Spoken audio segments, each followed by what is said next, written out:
మిత్రులందరికీ స్వాగతం. Stress and stress management అనేటువంటి విషయాన్ని గురించి ఈ వీడియోలో చాలా క్లియర్గా మీకు బ్రీఫ్గా కూడా చెప్తాను. స్ట్రెస్ అంటే ఆ స్ట్రెస్తో పాటుగా కొన్ని ఇంకా అంశాలు ఉన్నాయి. ఏంటంటే ముఖ్యమైనటువంటి related concepts. Stress positive, stress negative. ఆ తర్వాత నెగటివ్ స్ట్రెస్ని పాజిటివ్ స్ట్రెస్గా మార్చుకునే విధానం ఏంటి, ఉందా అసలు లేదా? And at the same time stress busters అంటే ఈ స్ట్రెస్ నుంచి మనం బయటికి ఎలా వెళ్ళాలి, ఎలా బయటపడాలి అనేటువంటి 4-5 అంశాల గురించి చాలా క్లియర్గా చెప్తాను. విద్యార్థులకి, ప్రొఫెషనల్స్, జాబ్ చేసేవాళ్ళు, బిజినెస్ పర్సన్స్ అందరికీ కూడా ఇది క్వైట్ రెలవెంట్. ఎందుకంటే మనిషి యొక్క మనసు ఎప్పుడు కూడా స్ట్రెస్ రిలేటెడ్గానే ఉంటుంది. సరే, మొత్తానికి స్ట్రెస్ అంటే ఏంటో చూద్దాం. స్ట్రెస్ అనేది ఒక ఓవర్ యాంబిషన్. ఎందువల్ల వస్తుంది అంటే ఓవర్ యాంబిషన్ అంటే కదా, మనిషి ఎప్పుడు ఏదో ఒక ఆశయాన్ని పెట్టుకుంటాడు.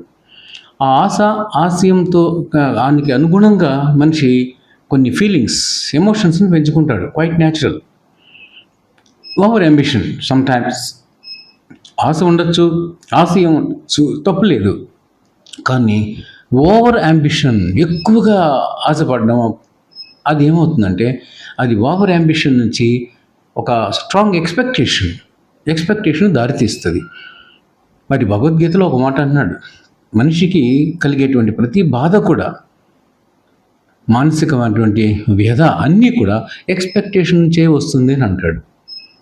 ఒక గ్రేట్ ఫిలాసఫర్, థింకర్ ఏమంటాడంటే you drop the expectation and you will be peaceful అంటాడు. అఫ్కోర్స్ అది మనకు ప్రాక్టికల్ లైఫ్లో జరగదు, అది వేరే విషయం. సరే, ఇక్కడ ఓవర్ అంబిషన్ వల్ల మనకు ఎక్స్పెక్టేషన్ కూడా వస్తుంది, అంతే కదా. ఇప్పుడు ఒక విద్యార్థి ఉన్నాడు, ఎలాగైనా నేను నిట్ లేదా ఎంసెట్లో ఇంజనీరింగ్లో సెలెక్ట్ అవ్వాలి, ట్రిపుల్ ఐటీలో పాస్ అవ్వాలి, ర్యాంక్ రావాలనుకుంటాడు. అండ్ కాంపిటిటివ్ ఎగ్జామినేషన్ రాసేటువంటి స్టూడెంట్ ఎలాగైనా సరే సాధించి జాబ్ పొందాలి అని అనుకుంటాడు. That's quite natural. సరే, అయితే ఇక్కడ పాయింట్ ఏంటంటే ఓవర్గా ఎక్స్పెక్ట్ చేసినప్పుడు, ఓవర్గా అంబిషన్ పెంచుకున్నప్పుడు అనుకున్నటువన్నీ జరగవు. సమ్టైమ్స్ మనం చేసేటువంటి మనం చేసే ప్రయత్నానికి మధ్య ఒకటి ఉంది, అదేంటంటే ట్విస్ట్ ఆఫ్ ఫేట్ అంటారు. అంటే సిచ్యువేషన్స్ ఒక్కోసారి అన్ఫేవరబుల్గా మారిపోతుంటాయి. మ్యాన్ ప్రపోజెస్, గాడ్ డిస్పోజెస్, అంతే కదా. మనం అనుకునేటివన్నీ జరగవు. అదే ఆచార్య ఆత్రేయ ఒక పిక్చర్లో ఒక బ్యూటిఫుల్ లైన్ రాస్తాడు, అనుకున్నామని జరగవు అన్నీ, అనుకోలేదని ఆగవు కొన్ని, జరిగేవన్నీ మంచికని అనుకోవడమే మనిషి పని అంటాడు. అంటే sometimes our expectations will be reversed. అప్పుడు ఏమవుతుంది, డిసప్పాయింట్మెంటు, ఫ్రస్ట్రేషన్ అనేది మనం ఎదుర్కొంటాం. ఈ డిసప్పాయింట్మెంట్ అండ్ ఫ్రస్ట్రేషన్ నుంచి డిప్రెషన్లోకి వెళ్ళిపోతాం ఒకసారి. సో స్ట్రెస్ అనేది ఎంతవరకు దారితీస్తుందంటే ఫ్రస్ట్రేషన్కి, డిప్రెషన్ కూడా దారితీస్తుంది. మైండ్ కంప్లీట్గా పీస్ ఆఫ్ మైండ్ పోగొట్టుకుంటాం, అన్రెస్ట్గా ఉంటాం, అండ్ చేసే ఏ పని మీద కూడా కాన్సన్ట్రేషన్ ఉండదు. ఇది స్ట్రెస్. ఇందువల్ల వస్తుందంటే చెప్పాను కారణాలు ఒక 4-5.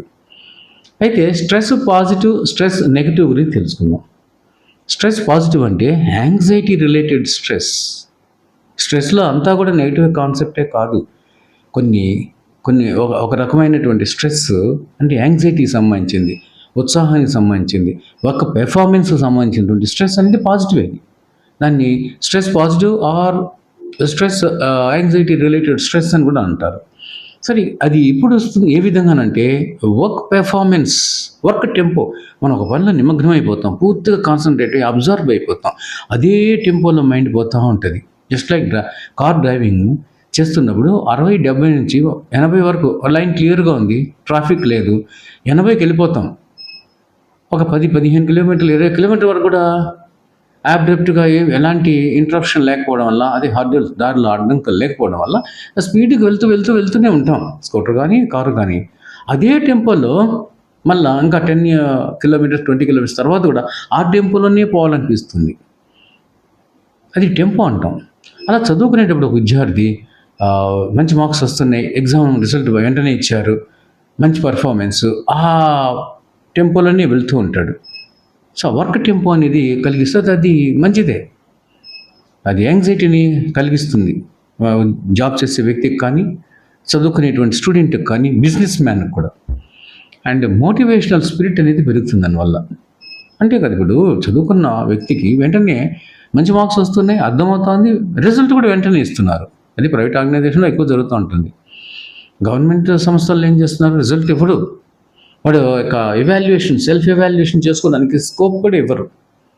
ఎగ్జామినేషన్ ఎడ్యుకేషన్ స్పెషలిస్ట్ చెప్తారు, స్టూడెంట్ని ఎప్పుడైతే టెస్ట్ చేస్తామో ఎగ్జామినేషన్లో, any kind of examination, result కూడా ఇమీడియట్గా ఇచ్చినప్పుడే ప్రాంప్ట్గా అతనిలో ఒక మోటివేషన్ స్పిరిట్ అనేది వస్తుంది, రీఎన్ఫోర్స్మెంట్ అనేది వస్తుంది అని అంటాడు. సో ఆ మోటివేషనల్ స్పిరిట్, రీఎన్ఫోర్స్మెంట్ అనేది జరుగుతుంది ఈ యాంగ్జైటీ రిలేటెడ్ స్ట్రెస్లో. ఉదాహరణకి జాబే చేస్తున్నాడు ఒక వ్యక్తి, ఇన్సెంటివ్స్ ఇస్తున్నారు, ఆయన పెర్ఫార్మెన్స్ చాలా అద్భుతంగా ఉందనుకో, ఆ ఎంప్లాయీ యొక్క పెర్ఫార్మెన్స్, అతనికి ఇన్సెంటివ్ లేదు ఇంక్రిమెంటు లేదు ఒక రికగ్నిషను లేదు ఎలివేషన్, జాబ్లో ఇంకొంచెం పై స్థాయికి ఇవ్వడము, ఒక రికగ్నిషన్ అనేది వస్తుంది, డ్యూ రికగ్నిషన్ అండ్ రివార్డ్. అది అతనికి మంచి మోటివేషన్ స్పిరిట్గా మారుతుంది. ఆ ఒక టెంపో అనేది కంటిన్యూ అవుతుంటుంది. జాబ్ ఇన్వాల్వ్మెంట్కి, జాబ్ పెర్ఫార్మెన్స్కి, జాబ్ సాటిస్ఫాక్షన్కి దారితీస్తుంది. అంటే ఇది పాజిటివే కదా. స్ట్రెస్ అనేది అది పాజిటివ్, స్ట్రెస్ పాజిటివ్. సో అది ఏం చేస్తుందంటే ఆ స్టూడెంట్కైనా లేదు ఎంప్లాయీకైనా లేదు బిజినెస్లో సక్సెస్ అవుతున్నటువంటి ఆ టెంపోలోనే వెళ్తున్నటువంటి బిజినెస్ మ్యాన్కైనా ఓవర్ యాక్టివ్నెస్ని కలిగిస్తుంది.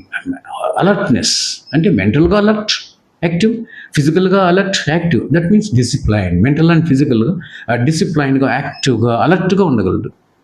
సో స్ట్రెస్ పాజిటివ్ అనేది, అది యాంగ్జైటీ రిలేటెడ్ స్ట్రెస్ అనేది ఇట్స్ సంథింగ్ గుడ్. అది కావాలి కూడా మనిషికి. కంప్లీట్గా ఆ స్ట్రెస్ అనేది లేకుండా, యాంగ్జైటీ లేకుండా మనిషి ఉండలేడు, ఉండకూడదు కూడా. అంటే దాన్ని మనం ఎంతవరకు తీసుకోవాలన్న స్ట్రెస్ అంతవరకు తీసుకొని బ్యాలెన్స్ మెయింటైన్ చేయాలి. That is the point here. Balance maintain చేయనప్పుడు, మిస్ అయినప్పుడు ఏమవుతుందంటే స్ట్రెస్ నెగిటివ్ అంటారు. అంటే ఇక్కడ స్ట్రెస్ నెగిటివ్ ఏంటంటే ఇక్కడ సేమ్ పై విషయాలే, స్టూడెంట్ విషయంలో కానీ, బిజినెస్ మ్యాన్ విషయంలో కానీ, ఒక ప్రొఫెషనల్, ఒక ఇంజనీర్ కానీ వర్క్ టెంపోలో ఉన్నాడు, కానీ తను అనవసరంగా బ్యాలెన్స్ మిస్ అయ్యి ఓవర్ యాంగ్జైటీ, ఓవర్ టెన్షన్ పెట్టుకుంటాడు, ఎక్కువ వర్రీ అయిపోతాడు. అయ్యో నేను చేయగలనా లేదు, అయ్యో ఇది నాకు బాస్ ఇచ్చాడు ఈ ప్రాజెక్ట్ అంటే ఆయన చేయగలనో లేదో అనేటువంటి అనవసరమైనటువంటి వర్రీతో, అంటే తనలో సెల్ఫ్ కాన్ఫిడెన్స్ తగ్గుతుంది అనమాట. లెవెల్ ఆఫ్ సెల్ఫ్ కాన్ఫిడెన్స్ ఎప్పుడైతే తగ్గుతుందో భయం అనేది, ఒక ఫియర్, ఒక వర్రీ అనేది, హార్ట్ పాల్పిటేషన్ అంటారు, అంటే హార్ట్ బీట్ ఎక్కువ అవుతుంది. హార్ట్ బీట్ ఎక్కువైనప్పుడే ఇది మైండ్కి చేరుతుంది. మైండ్లో స్ట్రెస్ అనేది, వర్రీ అనేది, టెన్షన్ అనేది క్రియేట్ అవుతుంది. అది మళ్ళీ ఫ్రస్ట్రేషన్ దారితీస్తుంది. సో అది స్ట్రెస్ నెగిటివ్. అయితే ఇక్కడ మూడో అంశం ఏంటంటే, థర్డ్ కాన్సెప్ట్, నెగిటివ్ స్ట్రెస్ని పాజిటివ్ స్ట్రెస్గా మార్చుకోగలమా? ఏ విధంగా? ఎస్, ఇట్ ఈస్ సర్టన్లీ మార్చుకోగలం. అదే దానికి మనకు కావాల్సింది ఏంటంటే రెండు. ఒకటి strong determination, strength of will, ఆత్మబలంతో నిర్ణయించుకోవడం. Yes, we have to. జరుగుతున్న అడ్వర్స్ సిచ్యువేషన్స్ని, అంతే కదా, ఇప్పుడు జాబ్లో కానీ, చదువులో కానీ, వ్యాపారంలో కానీ, ఏ పనులైనా సరే మనం స్ట్రాంగ్ డిటర్మినేషన్ అనేది ఉన్నప్పుడు ఆ పనిని we can go ahead, forge ahead with spirit and challenge, ముందుకు వెళ్ళగలం. సో డిటర్మినేషన్ అనేది ఒకటి ఉండాలి. రెండు, విజ్డమ్ అనేది ఉండాలి, వివేకం అనేది ఉండాలి. అండ్ దీనికి ఏంటంటే ఆ నెగిటివ్ స్ట్రెస్ని పాజిటివ్ స్ట్రెస్గా మార్చుకోవాలంటే first thing, love of work. మనం చేసే పని మీద వర్షిప్ ఆఫ్ లవ్ అంటారు. We have to worship our love or worship our work. మన వర్క్ని మనం చేస్తున్న పని, చదువుకునే విద్యార్థి చదువు విషయంలో, ఒక ఫార్మర్ అగ్రికల్చర్ విషయంలో, చూడు అతను అగ్రికల్చర్లో ఎలాంటి వాటికి భయపడ్డు, వర్షాలకి, వానలకి, ఆ రాత్రుల్లో పోతే పాములు ఉంటాయి, భూతాలు, దెయ్యాలు ఉంటాయి అనుకోడు. అర్లీ మార్నింగ్ వెళ్తాడు, మిడ్ నైట్ వరకు ఉంటాడు, 10 వరకు ఉంటాడు, night early morning 4 o'clock 5 o'clock తెల్లారు ముందే వెళ్తాడు, పొలాల్లో దున్నుతాడు, అగ్రికల్చర్ వర్క్ చేస్తాడు. పాముల కోసం, దెయ్యాల వల్ల భయపడ్డు. ఎందుకంటే అతను మనసంతా కూడా దేని మీద ఉంటుంది అంటే వర్క్ మీద ఉంటుంది. He's worshipping the work. అంత సెల్ఫ్ డిటర్మినేషన్, స్ట్రాంగ్ డిటర్మినేషన్ అతను. అండ్ రెండవ పాయింట్ ఏంటంటే విజ్డమ్ అన్నది చూడు, అదేంటంటే అవేర్నెస్, సెల్ఫ్ అవేర్నెస్. తను తెలుసుకోలే తన వర్త్ ఏంటి, తన వర్త్ తను తెలుసుకోవడం, తనలో ఉన్నటువంటి ఎబిలిటీని, టాలెంట్ని, వర్త్ని తను రికగ్నైజ్ చేసి తెలుసుకోగలడు. అదే సెల్ఫ్ రియలైజేషన్ అంటే. ఒక విషయం తెలుసా, భగవద్గీతలో ఉన్నటువంటి భగవద్గీత యొక్క కంప్లీట్ సారాంశం ఒక రెండు పాయింట్స్తో చెప్పేయచ్చు. ఎంఏ ఫిలాసఫీ, నేను ఎంఏ సైకాలజీతో పాటు ఎంఏ ఫిలాసఫీ కూడా చదివాను కాబట్టి చెప్తున్నా.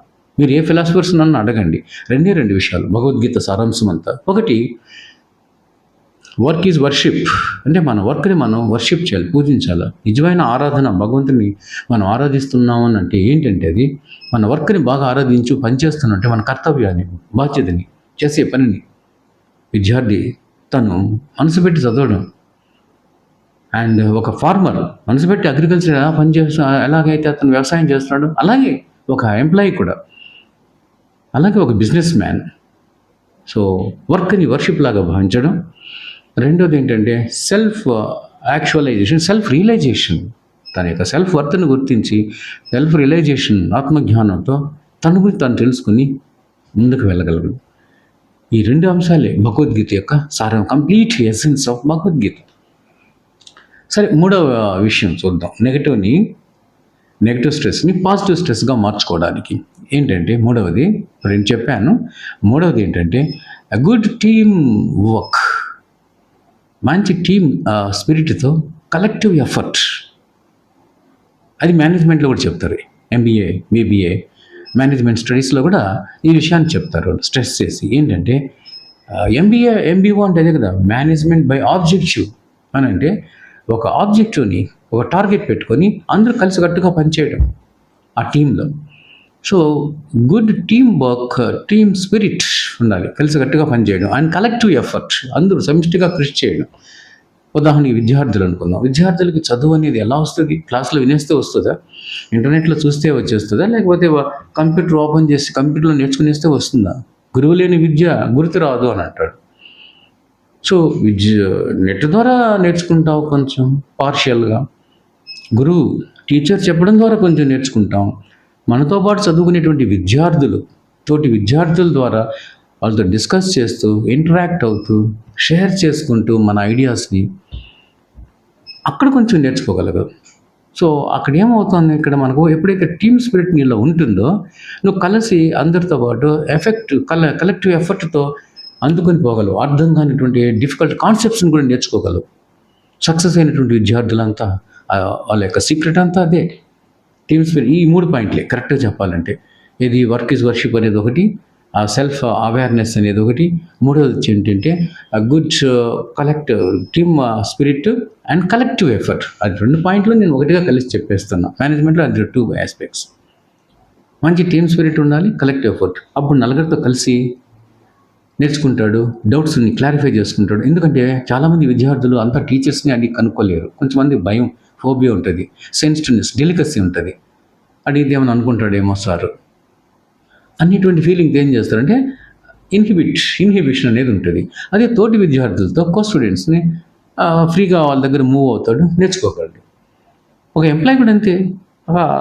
ఆ చేస్తున్న జాబ్లో కొన్ని డిఫికల్ట్ వర్క్స్ ఉంటాయి, తెలియదు, ఎలా చేయాలో కష్టం, బాస్ని అడగలేడు, కలీగ్స్ని అడిగి షేర్ చేసుకొని తెలుసుకోగలడు, ముందుకు పోగలడు. బిజినెస్ మ్యాన్ కూడా అంతే. టాక్టిక్స్ కొన్ని బయట బిజినెస్ మ్యాన్తో స్నేహం చేసి వాళ్ళ ద్వారా తెలుసుకొని కూడా ముందుకు వెళ్తుంటాడు. So team spirit and collective effort అనేది మూడోది. ఈ 3 లక్షణాలు ఉన్నట్లయితే ఎనీథింగ్ యూ కెన్ అచీవ్. ఎలాంటి స్ట్రెస్ అయినా యూ కెన్ బీట్ ఎనీథింగ్. దేన్నైనా కూడా మనం బీట్ చేయగలం. అండ్ స్ట్రెస్, ఐదవ అంశం ఏంటంటే స్ట్రెస్ బస్టర్స్. వెరీ ఇంట్రెస్టింగ్ ఇది. ఏంటి ఈ స్ట్రెస్ని ఏ విధంగా తొలగించుకోవాలి, నెగటివ్ని ఎలా పాజిటివ్ చేసుకోవాలో చెప్పాను. లాస్ట్ అంశం ఏంటంటే స్ట్రెస్ బస్టర్స్. ఏవి ఈ స్ట్రెస్ని నీకు తొలగించి మనసుకు ఒక ఆహ్లాదాన్ని ఇచ్చేటువంటి అంశాలు ఏంటంటే, ఫస్ట్ థింగ్ ఏంటంటే గుడ్ హెల్త్. మెంటల్గా, ఫిజికల్గా నువ్వు హెల్త్ బాగా చూసుకోగలగాలి. ఎప్పుడైతే mental health, physical health Tally కాదు, కొంతమంది మెంటల్ హెల్త్ బాగుంటుంది, ఫిజికల్గా డల్గా నీరసంగా ఉంటారు. కొంతమంది ఫిజికల్గా అలర్ట్, యాక్టివ్, బట్ మెంటల్గా ఎప్పుడు ఏదో గ్లూమీ అలా ఉండకూడదు. Both mental and physically you must be healthy, health consciousness ఉండాలి first thing. And the second one ఏంటంటే గుడ్ కంపెనీని నువ్వు ఎస్టాబ్లిష్ చేసుకోవాలి. మంచి ర్యాపోర్ట్స్ ఉండాలి మంచి స్నేహితులతో. Tell me your friend, I will tell your character అన్నాడు. ఈ స్నేహితుడు ఎవరో చెప్పు, నీ క్యారెక్టర్ చెప్పేస్తాను అన్నాడు.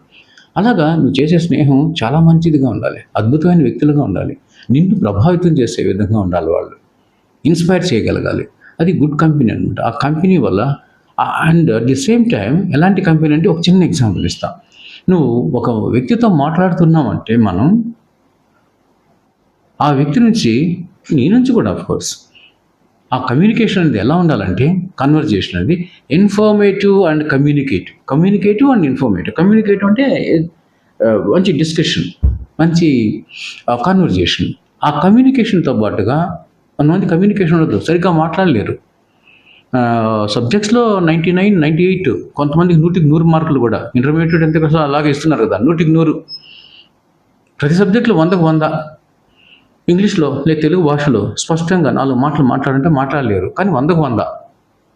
చిత్రమైనటువంటి ఇవాల్యుయేషన్. అలాగా కమ్యూనికేషన్ అనేది it's a very great art. కమ్యూనికేటివ్గా ఉండాలి, చక్కగా మాట్లాడగలగాలి, వ్యక్తీకరణ బాగా ఉండాలి. At the same time informative అంటే అతను మాట్లాడుతుంటే ఏదో ఒకటి తెలుసుకోదగినటువంటి ఒక ఇంపార్టెంట్ మ్యాటర్, ఒక ప్రాడక్టివ్ ఐడియా అనేది ఉండాలి. That is called communicative, informative and productive.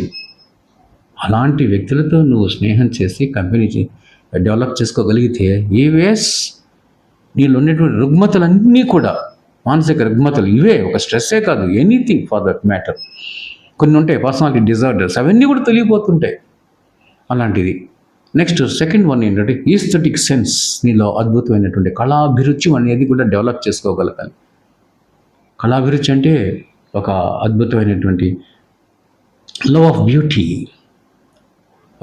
ఈ ప్రపంచంలో ఉన్నటువంటి అందాల్ని, ఆనందాల్ని చూసి తన్మయత్వం చెంది ఆనందించగలిగితే మాత్రమేగా ఆనందించడం, అనుభవించడం. ఒక మంచి పాట వినడం, తన్మయత్వం చెందడం, అందులో ఉన్న సాహిత్యాన్ని, సంగీతాన్ని నేర్చుకోవాలి, తెలుసుకోవడం. అది ఒక మనసుకి ఆనందం ఇవ్వాలి. కొంతమంది, చాలామందికి ఇప్పుడు చదువుకునేటువంటి వాళ్ళల్లో ఈ ఐటీ, కంప్యూటర్, ఈ సాఫ్ట్వేర్ ఇవన్నీ వచ్చిన తర్వాత మ్యూజిక్గా ఢమ్ ఢమ్ ఢమ్ అనే శబ్దాలతో వినడమే తప్పితే బీట్స్, రిథమాటిక్ బీట్స్, అరుపులు, కేకలు, ఒక మోడర్నిటీ అనేటువంటి పేరుతో ఆ మ్యూజిక్ యొక్క రిథమ్ ఏంటి, ఆ మ్యూజిక్ ఎంత మెలోడియస్గా ఉంది, అండ్ అందులో ఆ పాటలో ఉన్నటువంటి ఆ బ్యూటిఫుల్ లిటరేచర్, సాహిత్యం హృదయాన్ని, మనసుని, ఆత్మని టచ్ చేసే విధంగా అలాంటి వాటిని ఇష్టపడాలి, లైక్ చేయాలి. ప్రకృతి అందాలను, ఆర్ట్ని, గ్రేట్ ఆర్ట్ని, సెలయేర్లు, సముద్రము, అడవులు, ఫారెస్ట్, ఎస్టేట్స్, వాటిని చూసి తన్మయత్వం చెందేటువంటి లక్షణాన్ని, క్వాలిటీని ఈస్థెటిక్ సెన్స్ అంటారు. కళాభిరుచి అది పెంపొందించుకోగలాలి.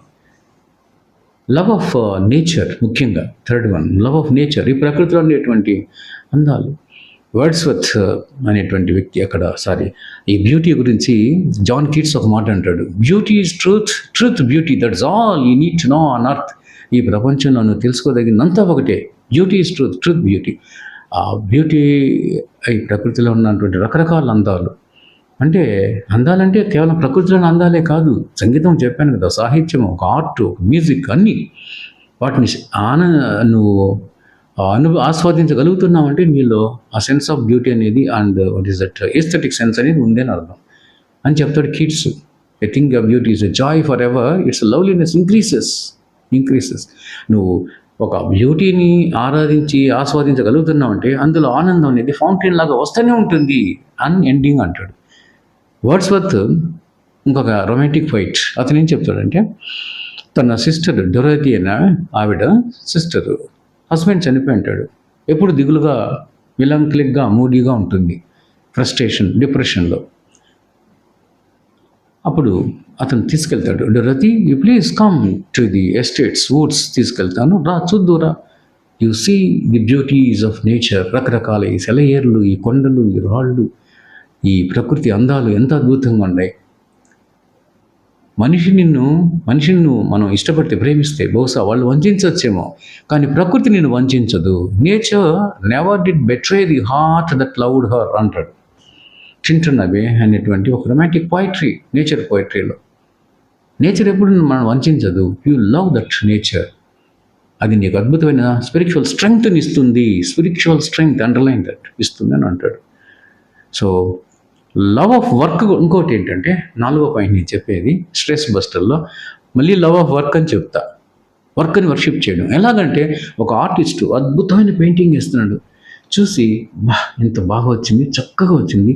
తల్లి ఆ బిడ్డని ఇలా భుజాన్ని వేసుకొని లేదు ఒళ్ళో పెట్టుకొని పాలిస్తూ చాలా ఆనందంతో, ఎంత ఆనందం అంటే ఆమె ఒక అద్భుతమైనటువంటి, నేను ఈ ప్రపంచంలో ఒక మంచి పని చేయగలిగాను, ఒక బిడ్డకి జన్మించి ఆ బిడ్డని చాకుతున్నాను అనేటువంటి ఒక ఆనందం, ఒక తృప్తి ఆమె ఫేస్లో ఎక్స్ప్రెస్ చేయాలి బిడ్డని ఎత్తుకుని.